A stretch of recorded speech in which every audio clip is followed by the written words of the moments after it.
Bien, bienvenidos, bienvenidas al curso de inteligencia artificial, auscultando las redes neuronales. Esta semana será nuestra última semana de clase y tendremos 3 sesiones. Las 3 sesiones estarán dedicadas a redes neuronales convolutivas. Entonces, esa palabra convolutivo, convolución, es una palabra que no es tan normal y vamos a entrar un poco en la comprensión de lo que son las imágenes, de dónde viene esa palabra, qué es lo que ocurre, cómo son los sistemas formadores de imágenes y todo lo demás. Entonces, Sergio, Cristian, nuestra última semana de clase, después de un curso muy, muy bueno. Estas clases creo que han sido eh, bastante exitosas. Entonces creo que podemos comenzar. Gracias, Sergio, de antemano por ayudarnos con todos los notebooks y con toda la programación. Gracias, Cristian, por toda la parte de logística que no es sencilla en estas lides. Entonces, comencemos. Bien. Para esta clase es interesante que de pronto se bajen este documento del sitio web, lo miren. Eh, Ya saben que esto es un material que está en borrador, es un material que no tenemos finalizado y lo que vamos a hacer entonces es primero agradecerle al profesor Diego Luis Aristizábal, que es el hombre detrás de estas notas maravillosas. En esta parte, el profe Diego es de una experiencia fantástica en óptica. Él es profesor del Departamento de Física de la Universidad Nacional de Colombia, sede Medellín, y estas notas fueron hechas en enero del 2024, es decir, es pan completamente fresco. Bien, cambiamos de tema, de tópico, y vamos a arrancar con una red neuronal profunda. Ya sabemos que una red neuronal profunda tiene unas características que son los W super 1, W super 2, W super 3, W super 4, y cada W super 1 tiene que ver con el arreglo o la matriz de pesos, y el B super 1 tiene que ver con los sesgos en la primera entrada que tiene, o en la primera capa oculta que tiene la red neuronal. Luego siguen los W super 2 y los B super 2, que dan cuenta de todos los valores de W y todos los valores de B después de que salen de la capa oculta 1 como tal. Acuérdense que hay neuronas que se activan, otras que no se activan, entonces van a haber unas variaciones en los pesos y en los sesgos. Además, si ustedes recuerdan en la teoría que vimos, hay un forward, es decir, un primer proceso de entrar todos los datos a la red, pasar por cada uno de los procesos, luego calcular la función de costo, luego calcular o encontrar el mínimo de ese sistema a través del descenso del gradiente o de una de las variables del descenso del gradiente. Y a esa parte fue lo que llamamos backpropagation, es decir, que estos valores son completamente dinámicos. Eso es muy importante, es dinámico y solo quedan establecidos cuando la red ya quedó entrenada y cuando quedamos felices porque de verdad la red quedó muy, muy bien y cumple con las expectativas que queremos. Entonces, ¿qué es una red neuronal convolucional? Ya les dije que la palabra pues es una palabra que tiene una explicación desde la física y desde el análisis de señales y sistemas muy importante. Entonces vamos a tomar como entrada un gatico, ¿cierto? Hemos venido mirando gatos y perros, aprendiendo a través de gatos y perros las características, la clasificación, eso se vuelve bonito. Entonces, lo primero que hay que hacer es definir cuál es la entrada cuando uno tiene una imagen. Y la entrada es justamente la descomposición en los píxeles de la imagen.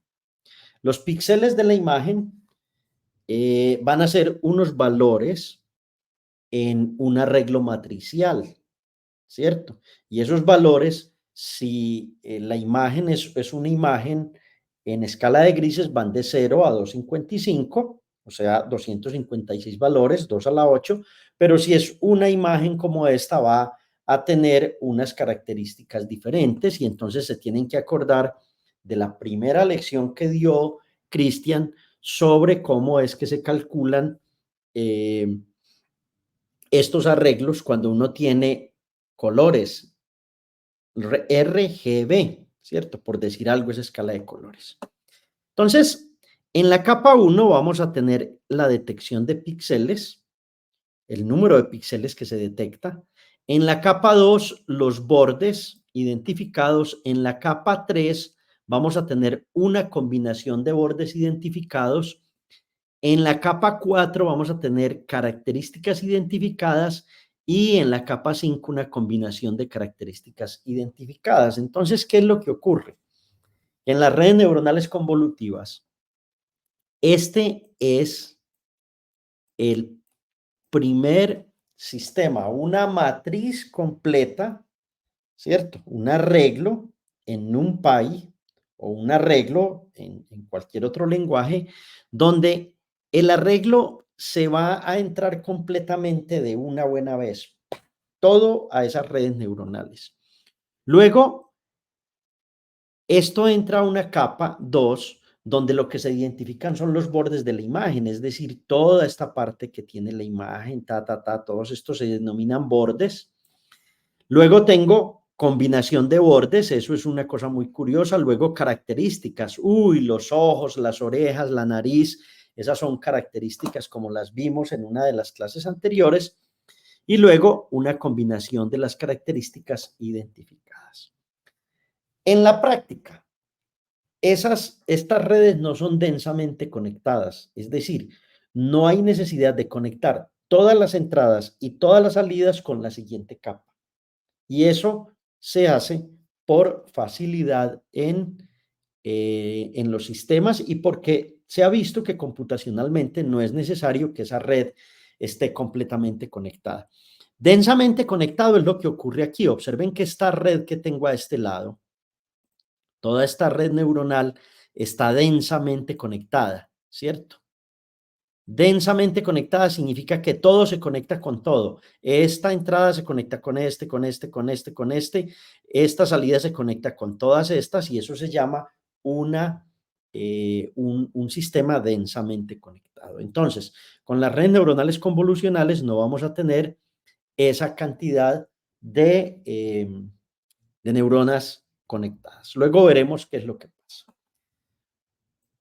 Primero, tenemos que entender qué es una imagen digital, ¿cierto? Entonces, observen, una imagen digital puede verse como este arreglo, una, una imagen de rayos X, o como este arreglo, observen que tiene mucho ruido este arreglo, o se puede ver como este arreglo en 3 dimensiones. Fundamentalmente, las imágenes se representan como funciones de X y Y, eso es importante, y a cada punto X y Y se le asigna una coordenada en el espacio. Entonces, este punto tiene este valor, este punto, este valor, este punto, este valor, este punto. Observen que esta imagen o este arreglo, perdón, o esta matriz o ese tensor, como expliqué, va a dar cuenta de cómo es la distribución de la escala de grises píxel a píxel en la imagen. ¿Listo? Entonces, la imagen analógica, o sea, la imagen que está en el mundo que vemos, se convierte en una imagen digital, ¿cierto? A través de un proceso que se llama muestreo y se le asigna el valor a cada píxel de acuerdo a un proceso que se llama cuantización. ¿Ok? El muestreo y la cuantización son dos elementos muy importantes en el análisis de señales y de sistemas. Pero no es la única forma, ¿cierto? Hay otra forma de representar la misma función XY y esta forma, aquellos que no sean expertos, pues pueden consultar en una plataforma, pero uno puede ver una imagen como una colección de deltas de Dirac. No sé quiénes conocen ese jueguito, que es una cantidad como especies de puntillas y uno pone la mano, ¿cierto? Uno pone la mano y se hunden una cantidad de ellas y las otras quedan arriba, ¿cierto? Entonces, uno puede ver una imagen como un arreglo de un elemento que se van a llamar funciones deltas de Dirac. La función delta de Dirac es una función muy importante en la física, en la matemática, en todo lo que es la ciencia moderna. Entonces, esta imagen muestreada aquí se puede ver en 3 dimensiones como una colección de deltas de Dirac, como si tuvieran ese jueguito, pusieran la mano y entonces las puntillitas que salen ahí son esos deltas de Dirac. ¿Eso qué significa? Que la misma función XY, que es la imagen, es la suma de dos cantidades. Una que va de m igual 0 hasta m menos 1, una que va de n igual 0 hasta n menos 1, ¿sí? De una función que depende de unos valores x, m, y, n por un elemento que llamamos la base en la cual estamos representando la imagen. Y esa base son los deltas de Dirac que van a ser válidos cuando x menos xm sean iguales, y menos ym, y menos yn sean iguales. Para aquellos que no me han entendido, porque pues ya entramos en un poco de alta costura, traten de mirar qué son los deltas de Dirac y cómo se representa una imagen a través de deltas de Dirac. Listo. Un delta de Dirac no es más que un impulso desplazado, ¿cierto? Y son una base completa para generar las imágenes. Entonces ya tenemos dos formas, ¿cierto? Tenemos dos formas de generar imágenes. Ahora vamos a ver la tercera forma. Miren, esta fotografía es de una modelo del norte de Europa, por allá en los 70, se llamaba Lena y salió en una revista famosa. Y entonces, esta imagen se puede ver como la suma de este conjunto de franjas, unas más espaciadas, otras menos espaciadas y así sucesivamente. Resulta que esas sumas son sumas de funciones sinusoidales, o sea, son sumas de funciones periódicas, ¿cierto? Entonces, tercera forma de representar una imagen. La tercera forma de representar la imagen va a ser una suma muy parecida a la anterior. Ahora lo que tenemos es que la función f la escribimos con letra grande y va a ser una función de u y v. Y aquí lo que tenemos es una base. Esta base es el número de Euler, uno de los números más hermosos que existan en la matemática. E a la j teta, ¿cierto? Que es coseno de teta más j seno de teta.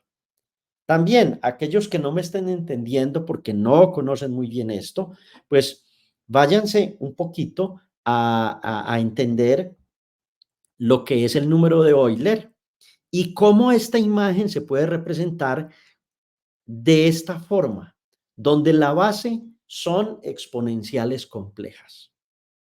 Listo.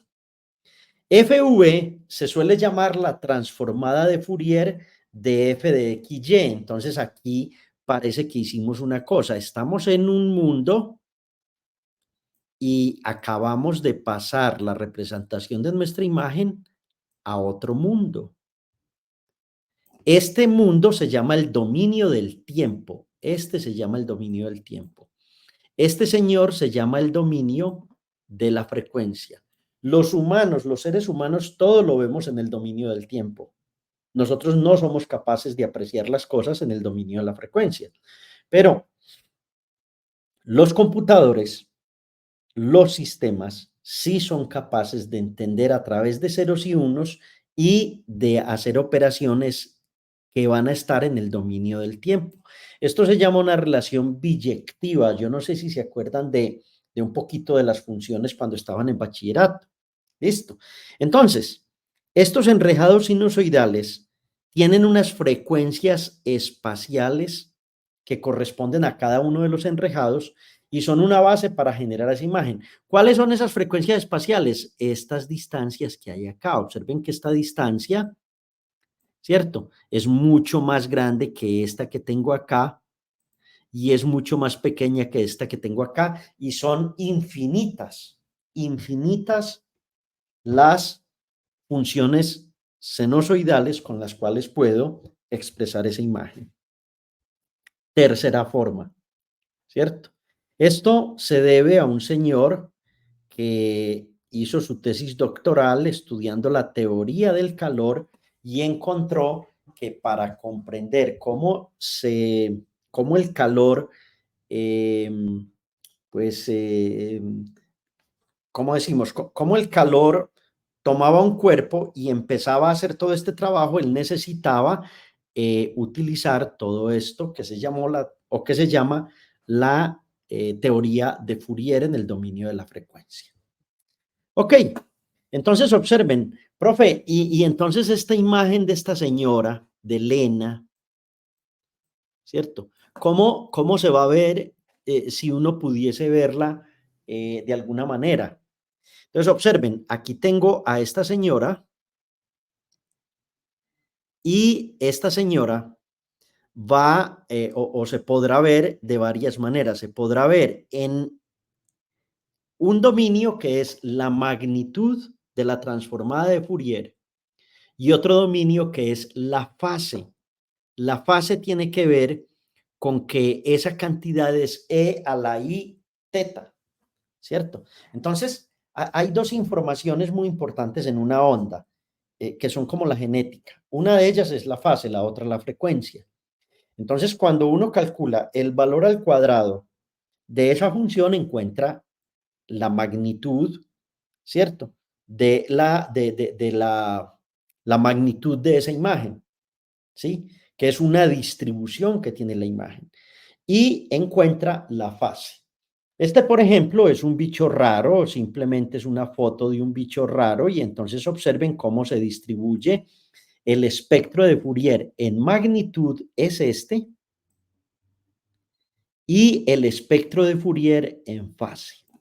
Una cosa rarísima, por eso es que nosotros no entendemos eso, ¿cierto? Los ojos nuestros no están acostumbrados a eso.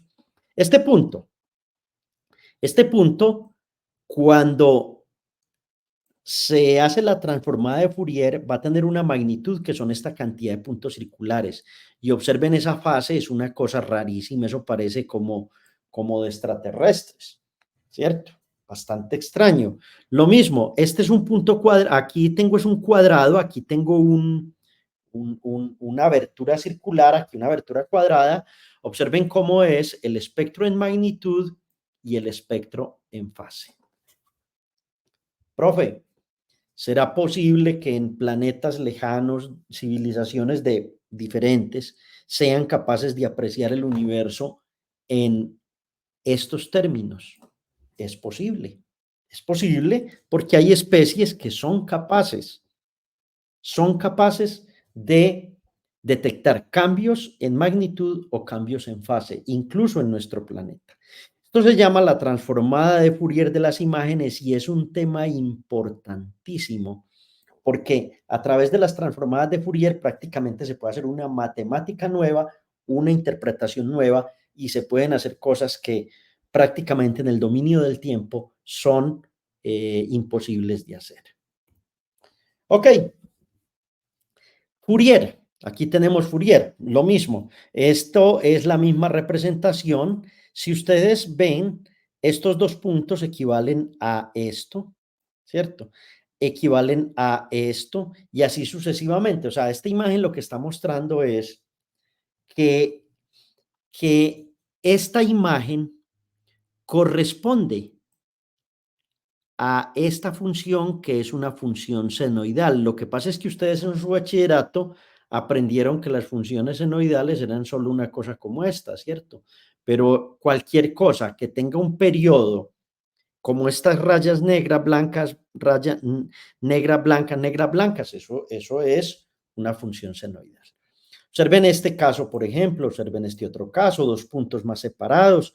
Miren que aquí empiezo con dos puntos o dos aberturas circulares y voy cambiando las dos aberturas circulares, y las voy separando y miren cómo se va viendo esto en el dominio de la frecuencia. Ustedes me van a decir, uy, profe, yo no entiendo es nada. Pues lo que debe quedarte es que nosotros vemos en el dominio del tiempo, pero es posible observar el universo y observar todas las señales en el dominio de la frecuencia. Y eso es muy importante. Y pasar del dominio del tiempo al dominio de la frecuencia o del dominio de la frecuencia al dominio del tiempo equivale a hacer o una transformada de Fourier o una transformada inversa de Fourier. Aquí tenemos un amigo. Este amigo era el perro antiguo del profesor Aristizábal Rocco. Eh, Se hace todo el arreglo con varias aberturas para mirar esa imagen y observen cómo uno puede ver la magnitud y la fase de esta imagen. Entonces, una red neuronal convolutiva es capaz también de trabajar y de hacer estas transformaciones.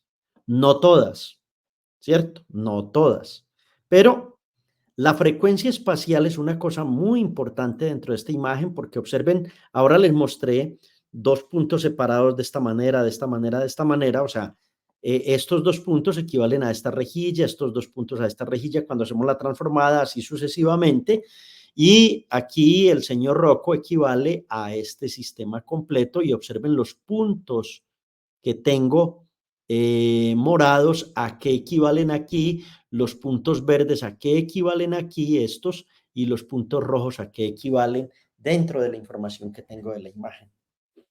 Loco, ¿no? Esto es una cosa muy bella. Hay que ver un curso de análisis de señales bien visto para entender mucho de esto. Profe, ¿y entonces qué es la convolución y para qué me está explicando todo esto? Este tema no es fácil de explicar. Daré algunas ideas al respecto, pero quiero llegar a esto. Tengo una imagen aquí representada como un arreglo matricial, ¿cierto? Entonces tengo un píxel que es este, por ejemplo, el 6. Entonces, ¿qué es lo que ocurre? ¿Qué es la convolución? La convolución es una operación de poner una matriz más pequeñita que tiene unas propiedades muy particulares que hacen que este píxel se vea modificado a este lado. Entonces, estas matrices se suelen denominar los kernel. Entonces, uno tiene kernel para dejar pasar las más altas frecuencias, las más bajas frecuencias, o kernel para que los bordes se vean mejor, o kernels para que se vean peor. Todo aquel que ha jugado con Paint por debajo, lo que ha hecho es lo siguiente, o con cualquier programa de dibujo, ha tomado el valor matricial de la imagen, ha seleccionado uno de los tantos kernel, ha hecho la operación de convolución que equivale a -1 por 3. Observen, este -1 está aquí arriba y multiplica esta 3.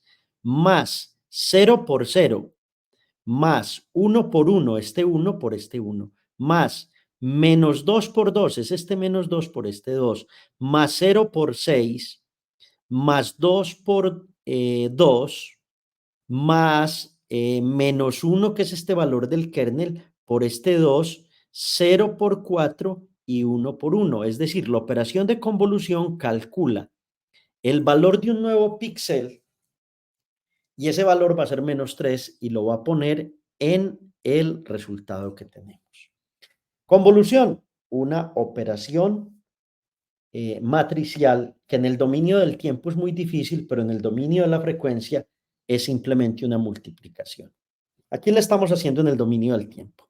Lo mismo aquí. Este es el concepto de kernel que les mostraba. Esta es la imagen de entrada. Entonces, el kernel es como una máscara que va pasando sobre la imagen y va multiplicando píxel a píxel y va dando una salida completa. Miren esta señorita Lena cómo está representada por este arreglo matricial y cómo al aplicar este kernel, vamos a obtener como salida esta nueva, ese nuevo arreglo matricial, y ese nuevo arreglo matricial lo que hace es que, ustedes lo alcanzan a ver, queda como difuminada o se pierde resolución en la imagen de Lena. Lena se llama esa chica. Entonces lo que hay que entender aquí es que la convolución es un filtro particular, un kernel particular que se aplica a la imagen para que en una operación matricial denominada convolución, pues logremos modificar lo que es la imagen. Eso es mucho más complejo, tiene mucha más papa y yuca, o como diríamos aquí en estas tierras, tiene mucho más contenido, mucho más que más teoría que desarrollar, pero para efectos del curso y lo que vamos a hacer, esto es lo que miraremos. Entonces, creo que me quedan 3 minutos. Me disculpas, eh, Sergio, por esto, pero la operación de convolución la vamos a denominar de la siguiente manera. Tengo f de xy, es decir, la imagen representada como ese arreglo matricial, y hago una convolución por una función que la voy a llamar h de xy. Entonces, ¿qué pasa? Esta es la imagen de entrada, esta es la ventana de convolución, ¿cierto? Esa ventana de convolución se multiplica por una máscara de convolución que ustedes todavía no saben qué es. Y entonces lo que vamos a obtener es la imagen de salida. Profe, ¿qué es la máscara de convolución? Acuérdense de una operación. W sub i pesos por Z sub i. Esto es Z1, Z2, Z3, Z4, Z5, Z6, Z7, Z8, Z9 por un conjunto de pesos. Entonces, ¿qué extrajimos o qué se extrajo de aquí? Se extrajo este pedazo de la imagen, ese pedazo es este que ustedes están viendo aquí, y luego ese pedazo pasa por un kernel o por una máscara de convolución, ya le dimos 3 nombres, o por un filtro, y lo que vamos a obtener es un nuevo píxel aquí. Total, las redes neuronales convolucionales hacen unas cosas que son totalmente locas, pero que eran conocidas desde hace mucho tiempo, sino que ahora con la capacidad de cómputo que tenemos logramos hacerlas de una manera muy fuerte. Bueno, la primera operación que uno logra es lo que se llama el zero padding o padding. ¿Listo? Esto permite conservar el tamaño de la imagen cuando se filtra. Es decir, es una cosa muy particular. Eh, ese padding es como un llenado. ¿Listo? Entonces, en las redes neuronales convolucionales se suele utilizar ese padding para conservar el tamaño de la imagen. ¿Por qué? Porque puede ocurrir que, observen, la imagen original se da de este tamaño, entonces hay que hacer un relleno, hay que llenar con ceros para que el tamaño de la imagen se siga conservando. ¿Listo? Entonces, ¿qué ocurre? Ocurre que si usted aplica un kernel, esto puede sufrir una reducción aquí, pero es que usted quiere que esto siga conservando el tamaño de la imagen al pasar de una capa a otra en la red neuronal convolutiva. Entonces, ¿qué hay que hacer? Un padding con cero, un llenado con ceros. Así se llama, llenado con ceros. El llenado con ceros equivale a conservar el, el el tamaño de la imagen que vamos a filtrar. Hay otra operación que se llama el stride. El stride tiene que ver con hacer el salto, ¿cierto? Entonces, uno primero, uno va saltando de a uno, va saltando de a uno. Listo. ¿Qué pasa con el stride? Es que el kernel o el filtro que vamos a usar se desplaza hacia la derecha o hacia abajo durante cada iteración, pero no se desplaza un número aleatorio, sino que eh, se desplaza, por ejemplo, un uno. Listo. También se puede hacer con strides, se pueden usar valores de stride mucho mayores. Eso va a funcionar muy bien. Vamos a obtener imágenes de menor tamaño, con menos resolución, pero puede ser útil en una red neuronal. Entonces ya tenemos dos operaciones que se hacen en este dominio. El zero padding, que es el llenado, y el stride. Van a ver en qué momento se aplica en cada una de las capas de la red neuronal.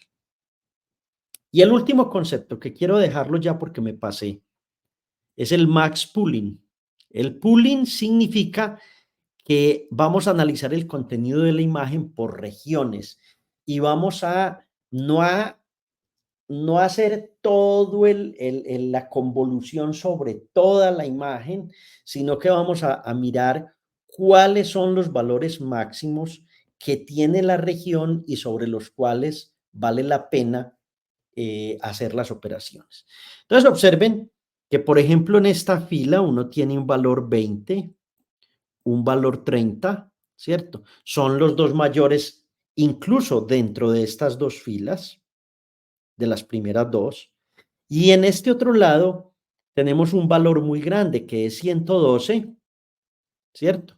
Y en este pedacito diremos que es 37. Entonces observen que dividimos la imagen en cuatro partes, ¿cierto? La dividimos en cuadrantes, un cuadrante. De este cuadrante sacamos el 20, de este cuadrante sacamos el 30, de este cuadrante sacamos el 112 y de este cuadrante sacamos el 37, ¿cierto? Y entonces lo que vamos a hacer es un max pool. ¿Qué es max pool? Vamos a sacar el valor máximo del píxel en esa cuadrícula que definimos. Entonces, son tres operaciones que ya tenemos: zero padding, stride y max pooling para poder empezar a trabajar con las redes neuronales convolutivas. Hay una cuarta que es el staking o crear un stack, pero esas se las explicaré en la clase que viene porque ya me gasté mucho tiempo y sé que ustedes quieren programar y programar y programar, pero hay que entender qué es lo que estamos haciendo en esta parte final del curso. Entonces, arranquemos con la siguiente parte. Sergio, adelante. Vamos a programar, vamos a trabajar. De nuevo, muchas gracias, Sergio, por toda la ayuda, por esos notebooks en GitHub, que son de gran ayuda para las personas y sé que les encanta. Claro, profe. Listo, listo, profe, muchas gracias. Entonces vamos a seguir ahora con la parte de programación y vamos a recordar un poquito lo que vimos la anterior clase, que se me fue la señal, entonces quedó como ahí cortado. Entonces, para recordar algunas cosas. Primero vamos a mirar este modelo, que ya lo habíamos, ese sí lo alcancé a explicar la anterior clase, que era el de clasificación con perceptrones, ¿listo? Multiclase.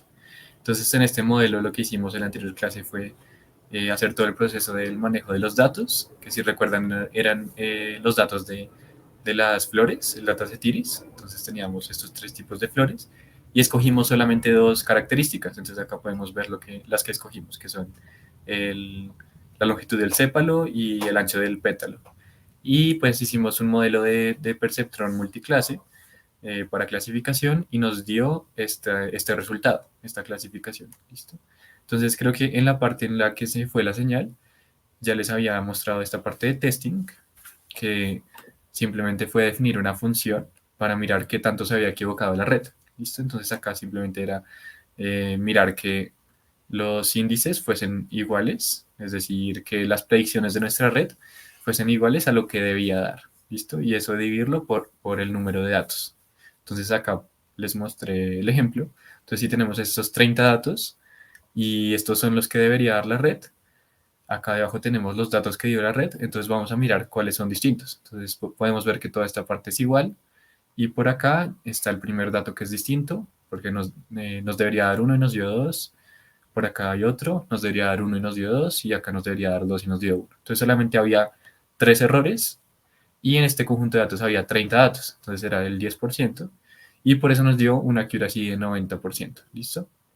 Entonces ahora sí, en esta parte fue donde nos quedamos, que yo les iba a mostrar un poquito cuál era la diferencia entre programar así usando Python puro y programar usando librerías. ¿Listo? Entonces el profesor ya les había mostrado un ejemplo de esto, pero vamos a ver cómo se haría este mismo modelo de perceptrón multiclase usando la librería de scikit-learn. ¿Listo?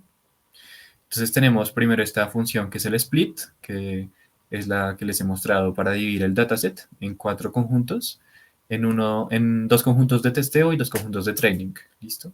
Entonces tenemos todo el dataset, y esta función, al darle este parámetro acá, le decimos que queremos un 0.2 de tamaño en testeo. Eso quiere decir que el testing va a tener 20% de los datos, el entrenamiento va a tener 80%. ¿Listo? Y acá le ponemos un random state, que es una semilla. Entonces esto es como cuando usábamos las semillas para generar números aleatorios, ¿cierto? Solamente que acá no estamos generando números aleatorios, sino que estamos haciendo una división del dataset. Entonces esta semilla es para que cuando alguien quiera hacer la misma división, pues lo pueda hacer. ¿Listo? Acá tenemos los conjuntos de entrada, el X y el Y.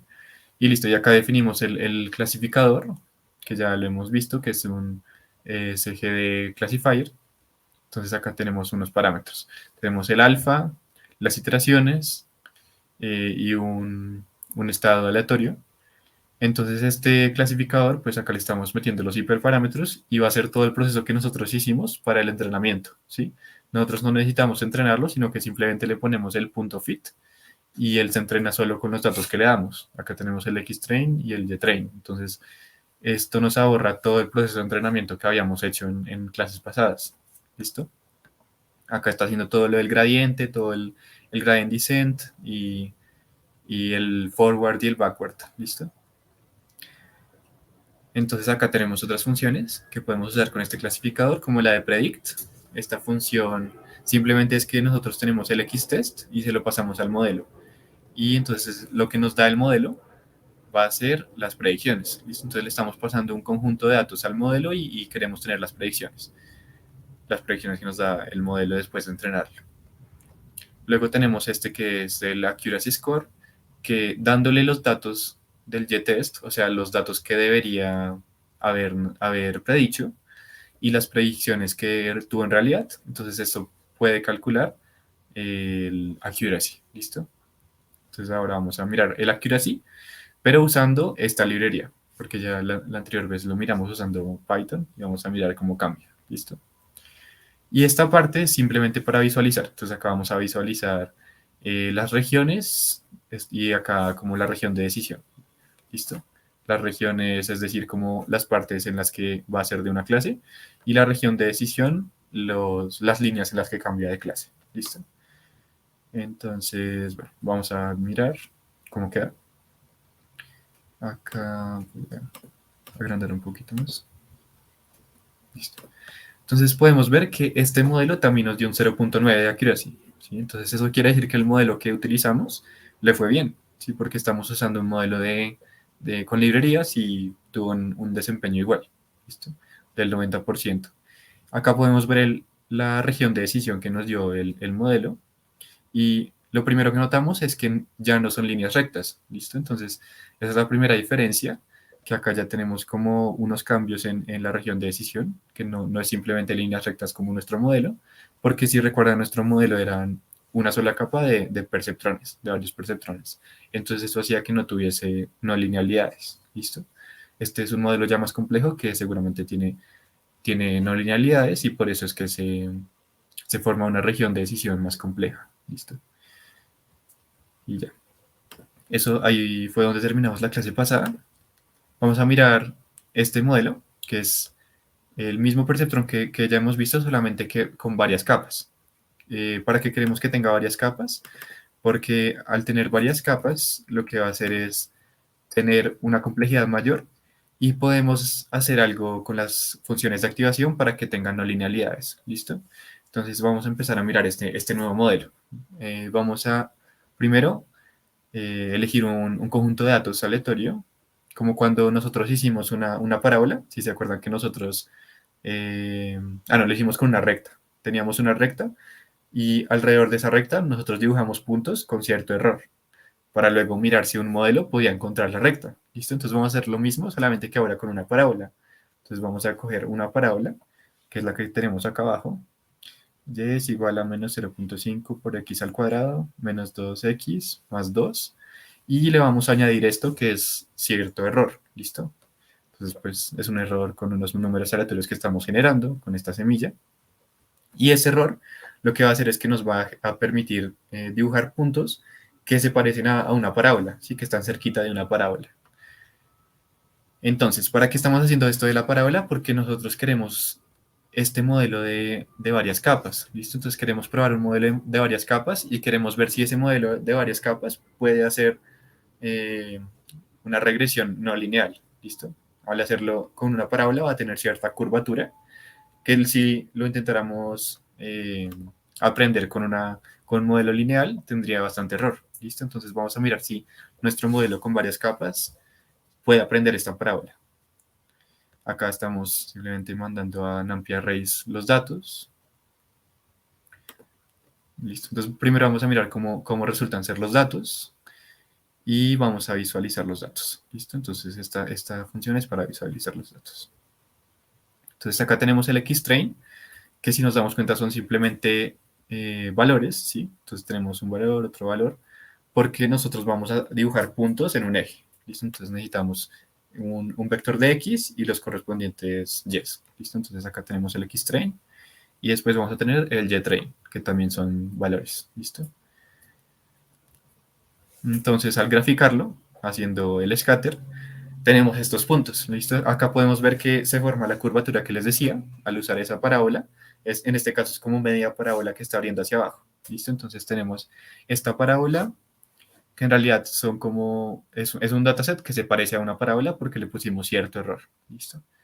Y ahora vamos a entrenar el modelo. Entonces, acá hay algo muy importante que les han mostrado en las anteriores clases, que es la vectorización. Como acá nosotros estamos haciendo varias capas, entonces acá entra en mucho juego la vectorización. ¿Listo? Entonces, vectorización, si ustedes recuerdan, era simplemente hacer una operación, pero no de forma lineal, sino de forma vectorial. ¿Sí? Entonces, ya no lo estamos haciendo uno por uno a cada dato, sino que estamos haciendo operaciones entre vectores y eso nos permite operar mucho más rápido toda la información. Entonces acá, por ejemplo, estamos generando los Ws que van a ser la matriz de pesos. En este caso es una matriz, por lo que tenemos varias capas. Antes era un vector de una sola dimensión. ¿Listo? Acá tenemos SW, lo estamos generando teniendo en cuenta las filas y las columnas. Esas se las vamos a dar a esta función, dependiendo de cuántas neuronas tiene nuestra red y cuántas capas.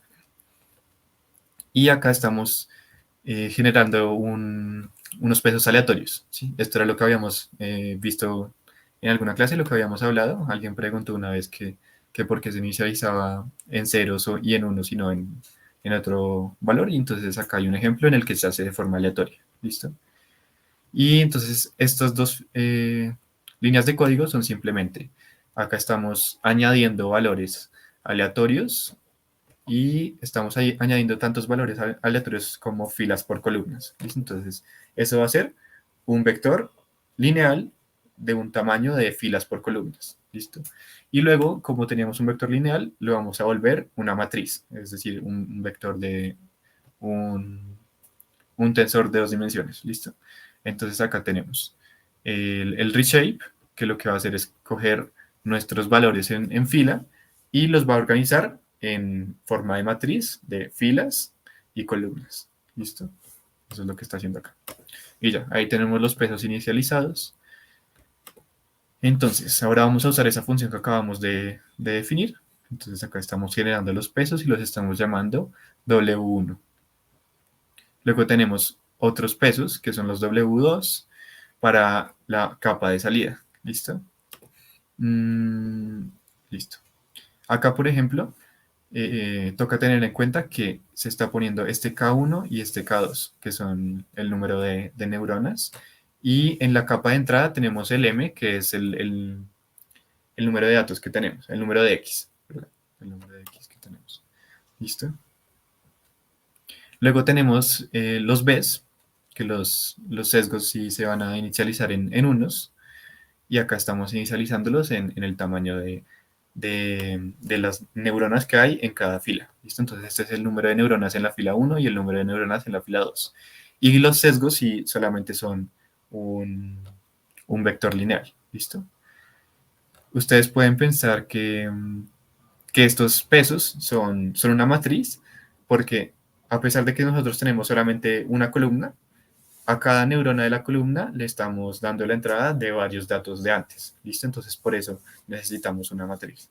¿Listo? Y luego tenemos las funciones de activación, que tenemos la identidad, la derivada de la identidad, la relu, que ya la hemos usado bastante, la derivada, y nuestra función de costo. La función de costo le estamos usando una función de mínimos cuadrados, del error mínimo cuadrado, y esta es la que se usa normalmente para regresión.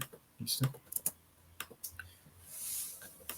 Acá tenemos la derivada de la función de costo.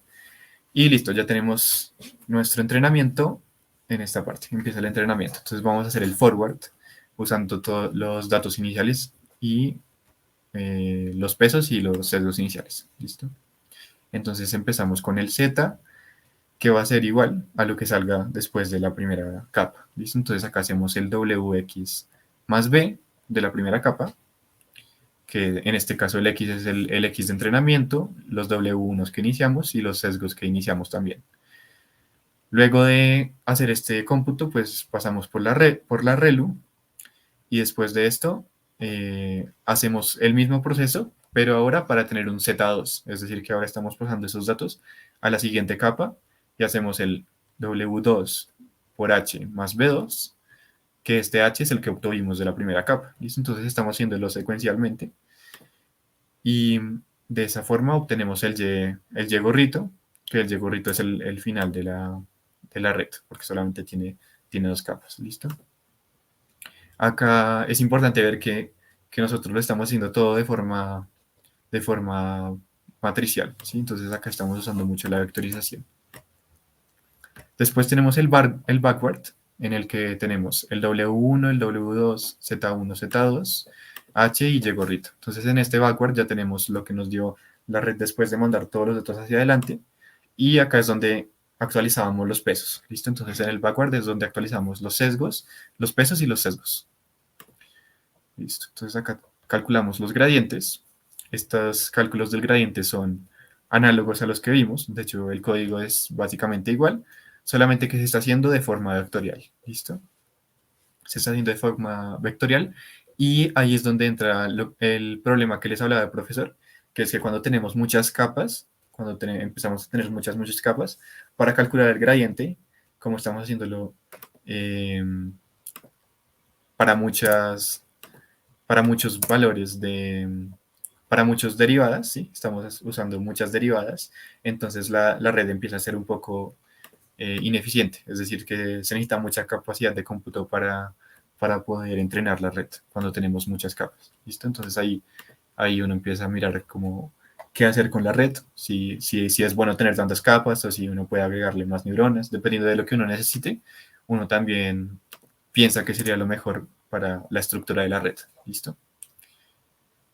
Listo. Entonces acá, bueno, acá tenemos el gradiente W1, es decir, el gradiente del peso 1, el gradiente de los sesgos, y antes teníamos el gradiente del W2 y el gradiente de los sesgos. ¿Sí? Entonces, si se dan cuenta, es lo mismo que el cálculo del gradiente que les había mostrado en los modelos anteriores, solamente que acá hay que hacerlo para cada capa. ¿Listo? Luego tenemos el hiperparámetro del el paso que les decía. Este es el ETA, ¿sí? Y las épocas. ¿Listo? Y acá simplemente estamos entrenando la red. Usamos todas las funciones que ya definimos, hacemos el forward, luego hacemos el backward y eso nos genera estos datos, los gradientes. Después de tener los gradientes, entonces actualizamos los pesos. Actualizamos los pesos y actualizamos los sesgos, que son los Bs. Y ya, eso es todo. Este sería el resultado de entrenar la red, porque acá ya tenemos los Ws y los Bs. Entonces, después de entrenar la red, tenemos estos valores que son el W1, W2, B1 y B2. Y en ese momento se termina el entrenamiento de la red. ¿Listo? Entonces, además de entrenar la red, después vamos a definir esta función para predecir. Entonces, si a nosotros nos dan otro dato aparte que no teníamos en el dataset, nosotros vamos a poder predecir usando la red lo que nos da la red con ese dato nuevo. ¿Listo? Entonces es simplemente eso, que en este caso es simplemente hacer un forward, pero ya con los pesos ajustados que tenemos. ¿Listo? Entonces estamos haciendo el forward con los pesos que tenemos y nos da el Y-gorrito para ese dato que introducimos. ¿Listo? Y acá tenemos una función de visualizar. ¿Listo? Entonces acá tenemos los datos y el resultado de la red. Entonces, si se dan cuenta, tiene partes lineales, pero no es completamente lineal. Y eso es lo importante acá porque nosotros estamos usando perceptrones.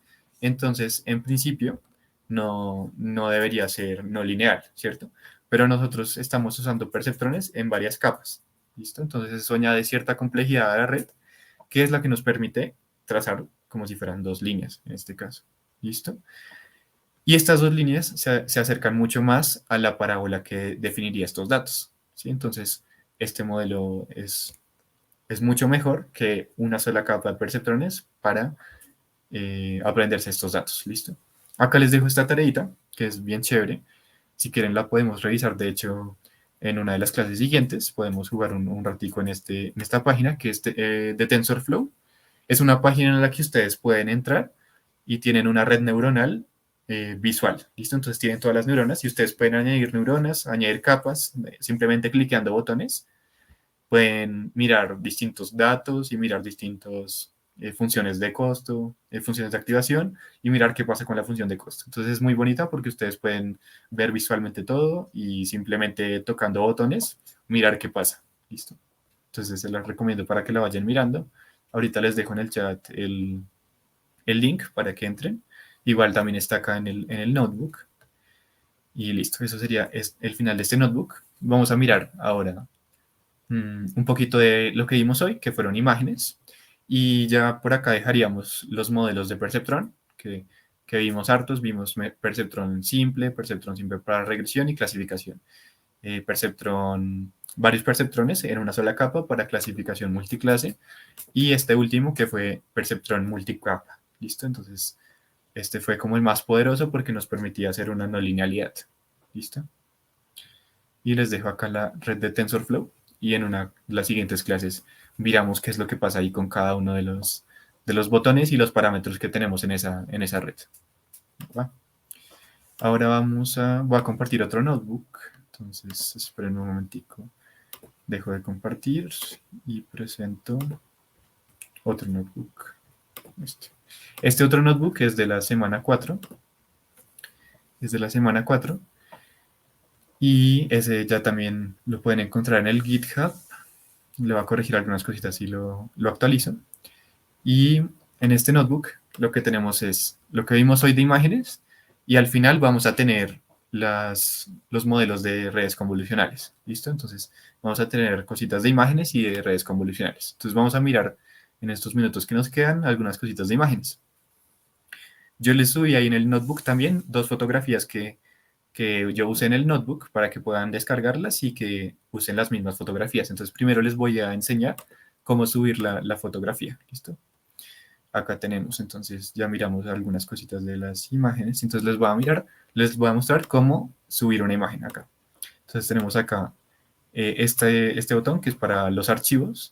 Cuando uno se conecta al backend, ¿sí? Sea GPU o CPU, entonces le salen estos dos archivos y si uno le da acá, puede mirar cómo subir con clic derecho y le dan upload y ahí pueden subir sus archivos. Entonces uno puede venir y subir, por ejemplo, esta fotografía que se llama atardecer, que yo se las dejé ahí, ya la vamos a ver. Y después de subirla, entonces ustedes le dan acá en los tres punticos y le dan copiar el path, que es la dirección, y lo cambian acá, ¿listo? Porque no sé si les cambian su notebook, pero creo que no les va a cambiar, entonces simplemente deben subirla. Y si no les funciona el código, entonces cambian este path, ¿sí? Listo.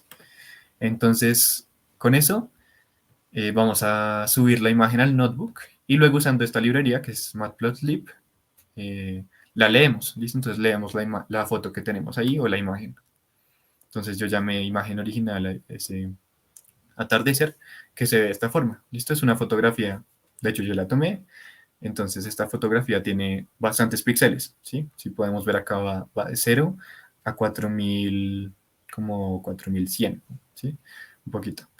Y de ancho tenemos de 0 a 2000, como 2500, ¿listo? Entonces esta fotografía nos va a servir para mirar algunas cositas de imágenes. Primero, acá estamos leyendo la imagen con la función ImageRead. Después estamos creando otra copia. Acá voy a crear otra variable que se llame imagen, que sea la misma foto, solamente como para almacenar la misma imagen, porque luego le voy a hacer algunos cambios a esta, ¿listo? Entonces para tenerla guardada. Y listo. Entonces acá con el plt image show y el nombre de la imagen. Entonces acá ya podemos visualizar la imagen. Y ahora vamos a mirar un poquito los datos de esta imagen. Entonces, de qué está compuesta, ¿sí? Cómo se ve esta imagen en el computador. Listo. Entonces eh, esta imagen, acá vamos a ver el tipo de la imagen. Listo. Eso es lo que vamos a mirar. Y antes de eso tenemos esta función que es time.time. Esto se usa para medir el tiempo. ¿Listo? Entonces vamos a mirar cuánto se tarda el computador en correr todo este código. Entonces tienen que importar esta librería que es la librería de tiempo. Y listo. Entonces vamos a ver la forma de la imagen, el tipo de dato de la imagen. Y luego vamos a hacer otra manipulación. Ya subo esta parte para que miremos esta parte. Y entonces acá lo primero que vemos es la clase, es decir, el tipo de dato, que es un NumPy array, la imagen. Y acá tenemos la forma, que son 4660 y 2338 píxeles por 3. Entonces, si ustedes recuerdan, tenemos ese tamaño o esa forma, porque además de los píxeles, tenemos una profundidad, ¿sí? Entonces, esto se puede pensar como un tensor de dimensión 3, ¿listo? Porque tenemos esta profundidad y esta profundidad corresponde a los valores en rojo, verde y azul, ¿sí? Porque esta imagen está en RGB, ¿listo? Entonces acá vamos a hacer lo que están viendo abajo, que es la imagen separada por colores. Entonces acá estamos generando una nueva variable que sea red imagen,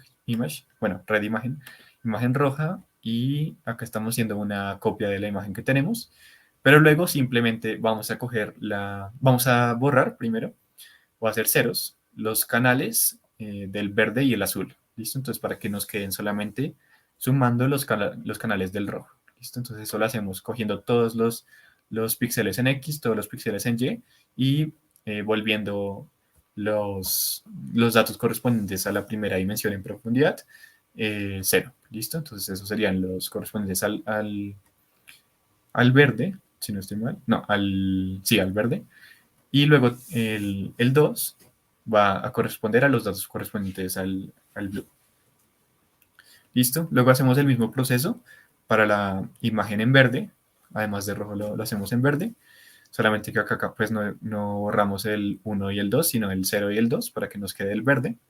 Y acá lo mismo, solamente que borramos el 0 y el 1. Entonces de esa forma estamos generando 3 imágenes con rojo, verde y azul. ¿Listo?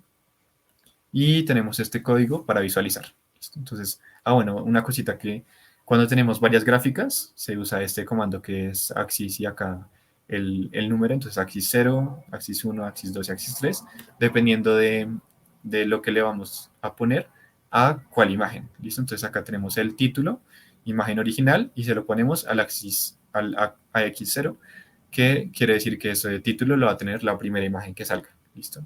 Si nosotros usamos otro comando, por ejemplo, el título imagen canal green en el AX2, entonces ese lo va a tener la tercera, porque empezamos desde cero, entonces ese lo va a tener la tercera. Y así pueden visualizar varias imágenes en una misma figura de Matplotlib. ¿Listo? Y acá finalizamos el tiempo. Bueno, acá no finaliza el tiempo. Bueno, pero ya vamos a mirar en otra línea de código lo de finalizar el tiempo. Entonces acá pueden ver cómo quedan las imágenes en rojo, verde, azul y la original. Listo. Ahora vamos a ver un poquito más de información de la imagen. Acá les muestro esta forma también de sumar, o que se llama concatenar strings. Entonces acá en vez de poner la coma y el imagen.shape, estamos haciendo algo distinto para que también aprendan esta forma, que es sumarle esta string a esta string y eso se concatena, ¿sí? Es decir, se pone una después de la otra. ¿Listo? Entonces acá estamos viendo el tamaño, las dimensiones, que ya sabemos que es una tensor de dimensión 3, y tenemos el tipo, que es una imagen en la que cada dato es un entero de uint 8, ¿sí? Es decir, que es de 2 a la 8 posibilidades, ¿sí? De 256 valores. ¿Listo? Y acá tenemos el arreglo NumPy de la imagen, ¿sí? Que se ve de esta forma cuando está original. Y listo, eso es todo lo de los datos. Y acá tenemos la imagen otra vez. Listo, entonces ahora, para terminar, y después seguimos mirando, la próxima clase vamos a ver esto que es un poquito más chévere, que es estos diagramas, que vamos a ver un poquito cómo mirar la intensidad de la imagen. Y acá podemos ver otro diagrama de intensidad, y luego vamos a hacer un levantamiento de la imagen. ¿Listo? Entonces, para que se queden con eso para la próxima, vamos a hacer eso. Y acá les voy a mostrar, ya como para terminar, esta función que lo que hace es convertir la imagen de nuestros datos en red RGB, ¿listo? Entonces en rojo, verde y azul, lo vamos a convertir a una escala de grises. Entonces, ¿cómo hacemos eso? Nosotros tenemos nuestra imagen, acá está el vector de la imagen, ¿listo? Entonces, tenemos una imagen que al final tiene 3 dimensiones, ¿sí? Tiene la profundidad de 3 dimensiones, y nosotros estamos haciendo acá un producto punto, que el producto punto, pues no se preocupen si no lo manejan, pero lo que hace es como colapsar esas 3 dimensiones. Si nosotros multiplicamos esa imagen por un vector que empiece con 3 dimensiones, como este, entonces todo va a colapsar a una dimensión, ¿listo?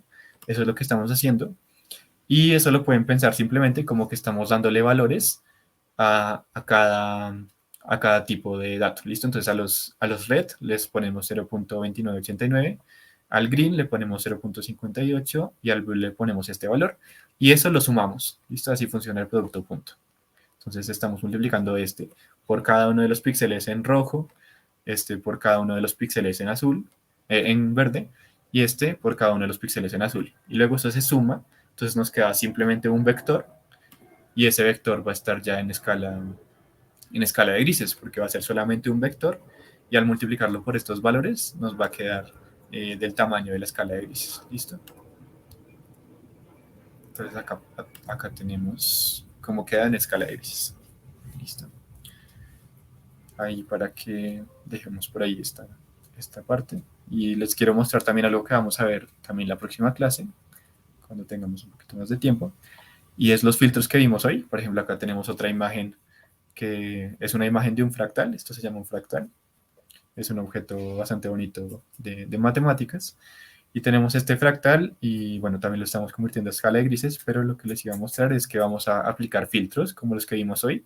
Entonces hay muchos tipos de filtros. Por ejemplo, está este filtro Roberts, el Prewitt, el filtro Sobel, y uno le puede aplicar distintos tipos de filtros que sirven para distintas cosas. Por ejemplo, hay unos filtros que suavizan, unos filtros que acentúan los contrastes, y eso es prácticamente lo que usamos o lo que vemos en nuestro día a día en las aplicaciones de imagen que ponen filtros, ¿sí? Todos los filtros usan estos filtros de convolución.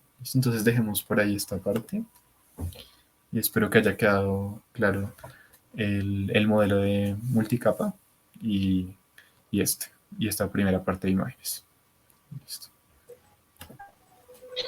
Listo, muchísimas gracias, Sergio. Profe, creo que estaba muy clara la explicación. Nos dejas un poco a la expectativa con esos ejercicios que nos mostraste al final. Tenemos un par de preguntas. Regáleme un momento mientras se muestran en pantalla. Alice Morques pregunta, ¿en qué caso se podría usar la red neuronal densamente conectada y en cuál una de convolución? Las redes convolutivas en general se utilizan para imágenes, porque en las imágenes la operación maestra es la convolución. Y también se utiliza, por ejemplo, en sonidos, en señales de 2, 3 o más dimensiones, video. O sea, cuando lo que tienes es una señal que está en más de una dimensión, vas a en general hacer convoluciones. Y la idea es que usted podría hacer esas convoluciones con la red densamente conectada, ¿cierto? Pero eso computacionalmente es muy costoso y no es tan útil. Entonces, ¿qué es lo que se hace como tal? Se busca que los algoritmos sean muy eficientes, pero que computacionalmente pues no sean tan costosos. Entonces, lo que se hace es que no se necesita, o se ha descubierto que no se necesita tener la red densamente conectada. ¿Cuándo se conecta densamente? Cuando es una red muy simple como la que hemos hecho, las que hicimos de perceptrones, etcétera, que hicimos regresiones, clasificaciones, ese tipo de redes no hay ningún problema, pues porque son muy pocas neuronas, pero imagínate uno conectar, tener una red densamente conectada cuando está haciendo reconocimiento de imágenes, de autos, de personas en un aeropuerto, en el metro. Eso computacionalmente es costosísimo y ahí hay que buscar unas soluciones que es o que tienen que ver con elementos que vamos a ver luego. Gracias, profe. Alice realiza otra pregunta. Para el tratamiento de una imagen es conveniente usar una tal cual como se tiene originalmente, ruido de fondo, desenfoque, o es mejor una ya editada y pulida, o depende de qué se está entrenando y qué se busca. Alice, piensa que las imágenes van a ser capturadas por cámaras de video, ¿cierto? Que esos son frames que van pasando, van a pasar muy rápidamente, sino que en estos momentos vamos a empezar a mirar la imagen como si estuviese estática, ¿sí? El atardecer que acabó de mostrar Sergio es una imagen estática, pero si tenemos 300 frames, entonces podemos ver el sol ya cayendo. La red neuronal debe entender cada una de esas imágenes. Entonces, lo que vas a tener siempre es ruido de fondo y vas a tener desenfoque y vas a tener de todo eso. O sea, en general es mejor que la red aprenda con base en situaciones muy reales. Y ya con base en esas situaciones muy reales, la red es capaz de saber eh, qué filtros puede usar, cómo los puede usar, qué va a hacer como red, etcétera, etcétera.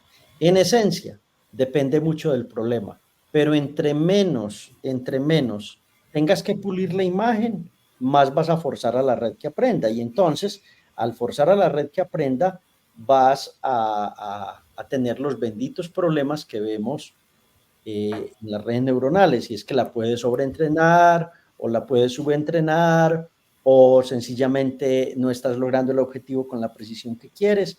Y ahí te digo que esto es todo un arte que está todavía por definirse y por saber de verdad qué es lo mejor.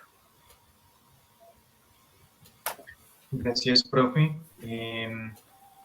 Tenemos más comentarios y saludos. Sebastián dice, habla el profe, primera clase, por acá echando un vistazo, un fuerte abrazo. Yo creo que este Sebastián es de Pamplona. Yo sí estuve en Pamplona y dicté un curso allá muy interesante. Y bueno, me alegra mucho tener mucha gente de Pamplona. Esa universidad es una universidad muy bella y ese pueblo es muy bonito y todos esos Santanderes son hermosos. Así que los recuerdo con mucho cariño. Bien, profe, sino egipcio, ¿se podría aplicar la imagen digital con un file para representar espacialmente una forma molecular, por ejemplo, de diversas formas cristalinas en representación 3D? Mira que Sergio acabó de mostrar un fractal muy bonito, ¿sí o no? Y ese fractal casi que da esa sensación de 3D. Entonces, se puede, claro, claro que se puede, no hay ningún problema.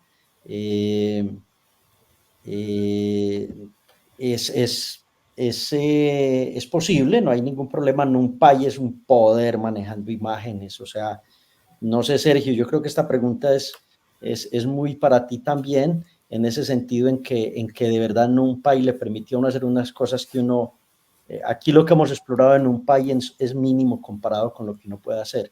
Dale, Sergio, completala que vos creo que la tenés más clara. Sí, no, en un país bastante poderoso nos permite representar bastantes cosas y en 3D nos permite, si tenemos el suficiente número de pronto de píxeles, generar como la apariencia de 3D, nos permite hacerlo. Sí. Listo, gracias, Sergio. Tenemos dos últimas preguntas ya para cerrar la sesión del día de hoy. ¿Las máscaras de convolución se deben encontrar de acuerdo a lo que se trabaja o ya están dadas en la literatura? Alice, no es correcto que hables de máscaras de convolución, habla más bien de filtros o kernel. En la literatura científica se habla más bien de kernel, ¿cierto? Como, este kernel te permite actuar y quitar las frecuencias altas. Este kernel te permite las frecuencias bajas. Este kernel te va a resaltar los bordes. Este kernel va a hacer eso.